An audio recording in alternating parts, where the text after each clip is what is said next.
Sindoor is made from which plant. भारतीय संस्कृति में सिंदूर केवल सौंदर्य नहीं बल्कि सुहाग, समर्पण, बलिदान और शक्ति का प्रतीक है।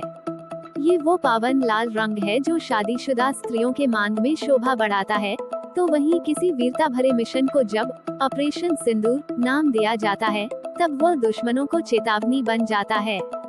हाल ही में प्रधानमंत्री नरेंद्र मोदी द्वारा पहलगाम आतंकी हमले के जवाब में जिस सैन्य कार्रवाई को ऑपरेशन सिंदूर नाम दिया गया, उसने इस शब्द को एक बार फिर राष्ट्रीय भावना और सांस्कृतिक मूल्यों से जोड़ दिया।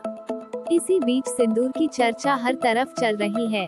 यहाँ तक कि एंट्रांस परीक्षा में भी सिंदूर की पैदावार से जुड़े कई सवाल पूछे जाते हैं। सिंदूर, जो एक महिला के प्रेम और प्रतीक्षा का प्रतीक है, अब देश की सैन्य चेतना में भी वही भावना भर रहा है। क्या आप जानते हैं कि यह गाढ़ा लाल रंग प्राकृतिक रूप से किस फल से प्राप्त होता है? किस पौधे के बीजों से यह पवित्र सिंदूर बनता है? आइए जानें, सिंदूर कैसे बनता है। भारत में सिंदूर दो तरह से तैयार किया जाता है। 1. पारंपरिक प्राकृतिक तरीका। 2. रासायनिक सिंथेटिक तरीका। पारंपरिक रूप में सिंदूर एक विशेष पेड़ के फल से प्राप्त बीजों से तैयार किया जाता है, जिसे हम बोलचाल में सिंदूर का पेड़ या कमिला वृक्ष कहा जाता। कमिला फल और सिंदूर का पेड़। कमिला फल कमिला फ्रूट को संस्कृत में रक्तरोहिणी, हिंदी में सिंदूर फल और अंग्रेजी में फ्लेम ऑफ द फॉरेस्ट या बूटिया मोनोस्पर्मा कहा जाता है। ये पेड़ ज्यादातर भारत, नेपाल और दक्षिण एशिया के अन्य हिस्सों में पाया जाता है।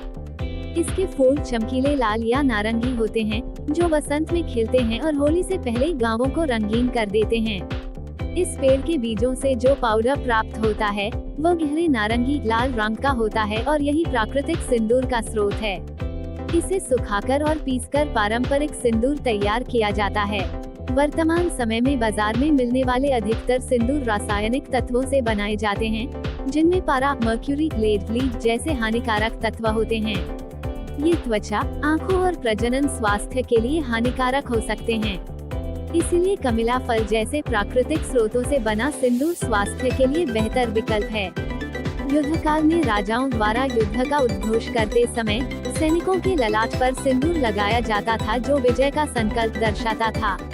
आज जब पहलगाम के बर्बर आतंकी हमले के बाद भारत द्वारा ऑपरेशन सिंदूर जैसे सैन्य कार्रवाई को ये नाम दिया जाता है, तो ये दर्शाता है कि देश के जवान, भारत की सेना, देश की मान की रक्षा में सदैव खड़े रहेंगे।